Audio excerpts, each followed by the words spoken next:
करता हूँ अल्लाह ताला के बाबरकत नाम से, जो बड़ा ही मेहरबान नहायत रहम करने वाला है। पाकिस्तान और दुनिया भर में लाखों देखने और सुनने वालों को सैयद काशिफ बुखारी का सलाम। डिजिटल मार्केटिंग के इस मुकम्मल कोर्स में आप सबको खुश आमदीद। जैसा कि आप जानते हैं कि हम डिजिटल मार्केटिंग में कंटेंट मार्केटिंग की स्किल को सीख रहे हैं। सो कंटेंट मार्केटिंग के हवाला से आज आखिरी लेक्चर है और आज के इस लेक्चर में हम डिस्कस करेंगे content marketing plan. Content marketing को हमने अच्छी तरह समझा और कंटेंट मार्केटिंग की डिफरेंट टाइप्स को हमने वन बाय वन स्टडी किया। सो आज हम कंटेंट मार्केटिंग की बाकायदा तौर पर प्लानिंग को सीखेंगे। कंटेंट मार्केटिंग की प्लानिंग देखिए, जब आप किसी भी वक्त कंटेंट मार्केटिंग करते हैं आपको एक प्लानिंग करनी पड़ती है कि मैंने क्या और किस जगह अपलोड करना है। यानी कि आपने एक प्लानिंग करनी है कि आपने किस जगह और क्या अपलोड करना है। आप ये प्लानिंग अपने लिए या फिर अपने क्लाइंट के कारोबार के लिए करते हैं। देखिए, प्लानिंग के बगैर कोई भी काम परफेक्ट नहीं होता।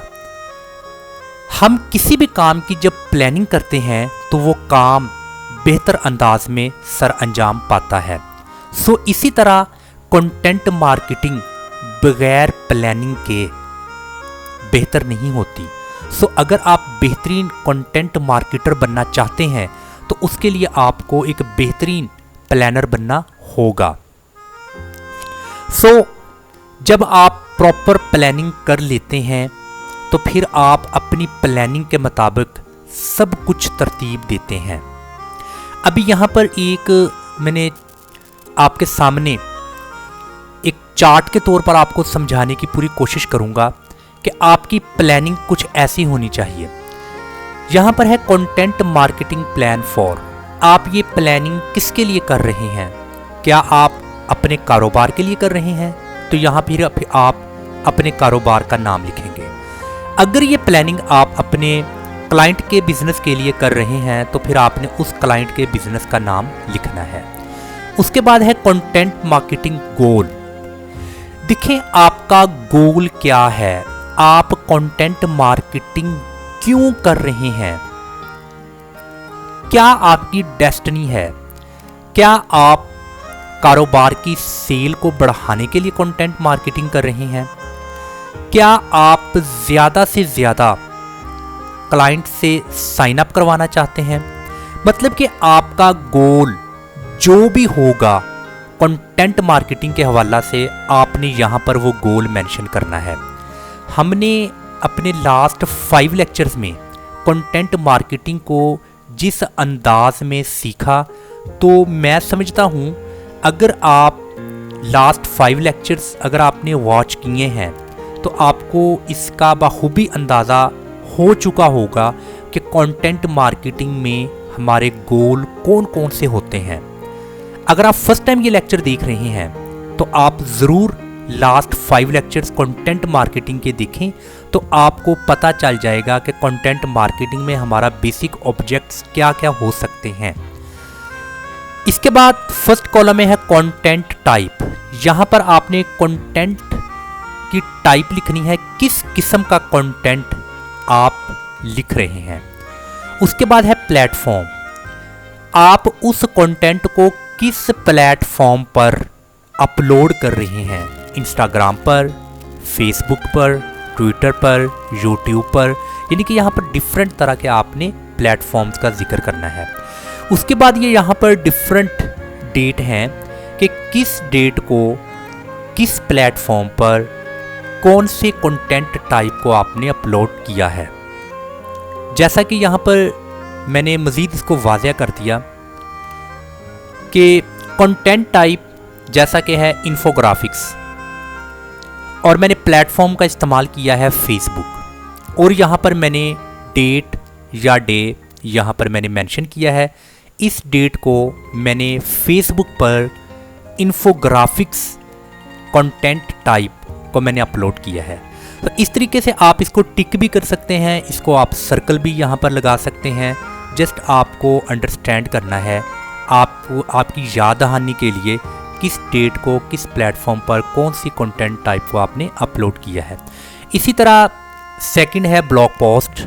मैंने यानी कि ब्लॉग पोस्टिंग की है, वो मैंने वेबसाइट का प्लेटफॉर्म चूज़ किया है और इसकी डेट है 2। इसी तरह मैंने 1 तारीख को एट अ टाइम 2 तरह के कंटेंट और डिफरेंट 2 प्लेटफॉर्म्स पर मैंने शाया की है। जैसा कि पहला है फेसबुक, इसी तरह एक है यूट्यूब। यूट्यूब पर मैंने कंटेंट टाइप एजुकेशनल को सिलेक्ट किया और फेसबुक पर मैंने इन्फोग्राफिक्स को। इसी तरह आप देखें कि 8 तारीख देख लें आप, फॉर एग्जांपल 8 तारीख को अगेन मैंने फेसबुक पर इन्फोग्राफिक्स अपलोड किया। मतलब कि इस तरीके से आपने डेट वाइज कंटेंट किस किस्म का है, कौन सा प्लेटफॉर्म है, उसको आपने यहाँ पर प्लान करना है और आपने उसको साथ साथ ऐसे रिकॉर्ड करते जाना है। आपने आफ्टर 7 डेज यानी कि 1 हफ्ते के बाद आपने इसका एनालिसिस करना है कि आपको रिजल्ट्स कैसे मिल रहे हैं। आया कि आपको डिज़ायर्ड रिजल्ट्स मिल रहे हैं, जो आप अचीव करना चाहते हैं, जो आपकी गोल है, क्या आप अपनी गोल के करीब जा रहे हैं। तो इस चीज़ का आपने एनालिसिस करना है। और एनालिसिस के हवाला से अभी हम इसको डिटेल के साथ देखते हैं कि अपने रिजल्ट्स को कैसे एनालाइज करना है। हम अपने कंटेंट को पब्लिश करने के बाद रिजल्ट का एनालिसिस कैसे करें। अगर आप सोशल मीडिया पर हैं तो हर सोशल मीडिया के तजज़िया के नताइज को चेक करने के लिए तजज़िया का टूल मौजूद है, यानी कि आपके पास एक एनालिसिस टूल है। उस एनालिसिस टूल की मदद से आप अपने सोशल मीडिया की हर एक्टिविटी को अच्छे तरीके से एनालाइज कर सकते हैं। जैसा कि YouTube स्टूडियो, अभी YouTube स्टूडियो में एक तजज़ियाती सेक्शन है, यानी कि एक एनालिटिक्स सेक्शन है। आप इस एनालिटिक्स सेक्शन पर आकर अपने YouTube का एनालिसिस कर सकते हैं कि कौन सा कंटेंट लोगों को पसंद है और कौन सा कंटेंट लोगों को पसंद नहीं है। जैसा कि मैं आपको अपने YouTube चैनल पर लेकर आता हूँ, ये मेरे YouTube चैनल का एक एनालिसिस है। मैं अभी इसको एनालिसिस कर रहा हूँ। अभी आप यहाँ पर देखें, अगर मैं जोग्राफिकली तौर पर देखूँ कि जोग्राफिकली मुझे मेरे इस चैनल को या मुझे लोग कहाँ से सुन रहे हैं, तो यहाँ पर उन कंट्रीज़ का जिक्र है कि इन कंट्रीज से लोग मुझे देख रहे हैं। इसके बाद अगर मैं व्यूअर एज की बात करूँ कि किस एज के लोग मुझे ज़्यादा सुन रहे हैं, तो वो एज का भी मैं यहाँ पर मुकम्मल तौर पर एनालिसिस कर सकता हूँ। इसी तरह व्यूअर जेंडर मेल और फीमेल का मुझे पता चल जाएगा कि 94% मेल हैं और 4.3% फीमेल।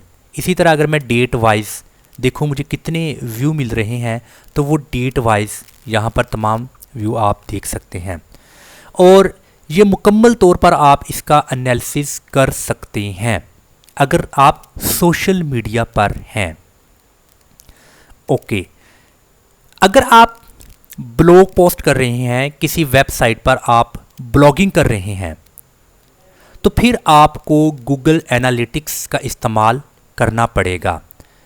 यानी कि अगर आप सोशल मीडिया पर हैं तो सोशल मीडिया पर जैसे यूट्यूब, मैंने आपको बता दिया कि यूट्यूब पर आपने कैसे एनालिटिक्स सेक्शन में जाकर एनालिसिस करना है। अगर आप सोशल मीडिया के अलावा अगर आप ब्लॉगिंग करते हैं किसी वेबसाइट पर, तो फिर आपने गूगल एनालिटिक्स पर आना है, वहाँ पर आपको मुकम्मल तजज़िया मिल जाएगा। तो गूगल एनालिटिक्स का ये मैंने लिंक यहाँ पर मेंशन किया है। अगर आपको गूगल एनालिटिक्स पर तज्ज़िया करने के बारे में आइडिया नहीं है तो आप मेरे YouTube चैनल पर आएँ और यहाँ पर आपने प्लेलिस्ट पर आना है। मैंने गूगल एनालिटिक्स का एक बेहतरीन कंप्लीट कोर्स यहाँ पर अपलोड किया है। सो आपने राइट साइड पर इसको मज़ीद स्क्रॉल करना है तो आप यहाँ पर देखें गूगल एनालिटिक्स कंप्लीट कोर्स। अभी ये मुकम्मल तौर पर यहाँ पर 21 वीडियोज़ हैं और ये 21 वीडियोज़ पर मुश्तमिल गूगल एनालिटिक्स कंप्लीट कोर्स है।